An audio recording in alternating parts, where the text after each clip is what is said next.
مخکې چې کوم ملګري د هغې سره هم والی وه زمونږ د صحابه ملګرو خو الرډي قرباني ورکړې وه. موږ خو پکې بار بار رهایي مونږ ته میلاو شو، ضمانت مو کنفرم شو. زمونږ خو د فیض محمد کاکا په شان دی، زمونږ د نورو ملګرو په شان د مشرانو پکې الرډي جیل ته تللي هم دي. نو زه د دې هم شکریا ادا کوم د خپلو وکیلانو صاحبانو چې هغې هم ډېر محنت او اشفاق ډکېټ نور چې کوم زمونږ ملګري د هغې هم شکریا ادا کوو چې هغې ډېره منډه ترړو وله په دې کیس کې. خو دا خو چې یو تحریک یو بیا یو داسې تحریک چې مثال دونه زورور قوتونه هغې چیلنج کړي، نو په هغې کې زه وایم چې دا خو یو ډېر وړوکی غوندې خنډ و چې مخې ته راغی. د دې نه غټ کیسې او د دې نه سختې کیسې د دې نه ترخې کیسې په مستقبل کې ایکسپیکټډ هم دي او ملګرو ته پکار ده چې تیاره مي ورته او هغه به فیس کوو او هغې ته الرډي مونږ ملا تړلی هم ده، ذهن مو ورته هم جوړ کړی دی. د خپلې بیانیې سره چې مونږ د سیاست ته راوځو نو دا ډېرې وړې خبرې دي. دې نه ډېرو سختو خبرو ته مونږ له پیله نه ملا تړلی ده. دا خلک چې راپاڅېدلی دي د سر نه هم تېر شوي دي. نو یو اف آی آر او یو کیس داسې دونه غټه خبره نه ده.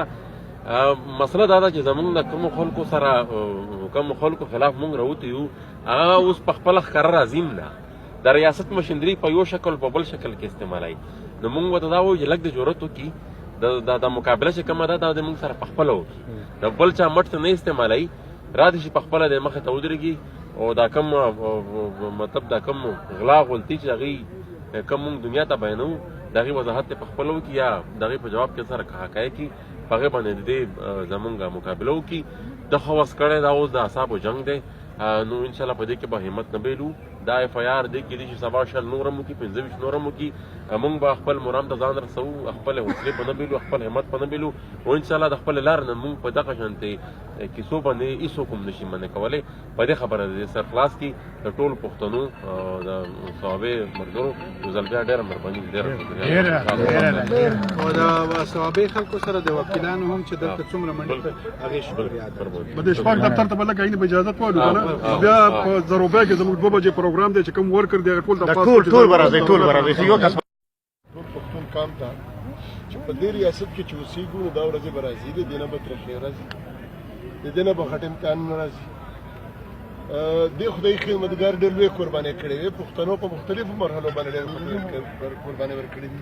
موږ دا عزم کوو چې موږ به د خپلو اتلانو دا قربانۍ بیا تازه کوو، خپل ژوند به قربانوو، خو د پښتون په سر به سودا ونه کړو. ډېره مننه. زه د ټول پښتون ولس بیا تنظیمي طور باندې بیا خصوصا د صوابۍ خلکو چې دلته مونږ هر کله راغلو د جلسې ناروان څخه تر اوسه پورې داسې یو خبره هم چې مونږ پکې تکلیف محسوس کړي وي د څه کارونه د دې دو طرفه راغلي وي نو دې چې کوم عزت راکړی دی هغې مونږ ډېر شکرګزار یو. تاسو ته ملګري لکه څنګه چې پته ده چې دغه اف آی آر د اف آی آر په بنیاد باندې مونږ په سی ایل کې هم واچولو. د دې اف آی آر په بنیاد باندې زموږ ملګري هم گرفتار شول او د دې اف آی آر په بنیاد باندې د په پاکستان کې او د دنیا کې پروپاګاندا هم وچلوله. خو د دې اف آی آر حقیقت نن واضح شو چې هغه دا وضاحت و چې په دې اف آی آر کې څه نه وو.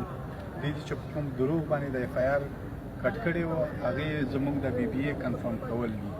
نو نن زموږ بی بی اے کنفرم شوه او دا بالکل زه دا وایم چې ریاست که چېرته په ده کې دومره اخلاقي معمولي اخلاقي جرأت وی یا اخلاقي سوچ وی په ده کې نو ده به داسې کارونو نه مزید منې و.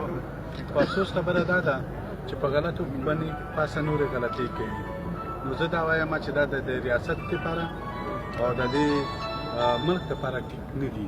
موږ دا وایو چې په دې ملک کې موږ خپل عیني حقوق غواړو او موږ د پښتون لپاره ژوند غواړو پکې او داسې ژوند غواړو لکه څرنګه چې یو پاکستاني په لاهور، اسلام آباد او د پاکستان په نور ښارونه کې ژوند تېروو، داسې ژوند موږ د پښتون بچي لپاره غواړو. د دې لپاره هر قسم تکلیف مشکلاتو او مصایبو ته موږ ته ولاړ یو او موږ د تاسو ټولو ډېره شکریا ادا کوو او نن موږ دا وایو چې دا د حق فتح ده. بسم الله الرحمن الرحیم.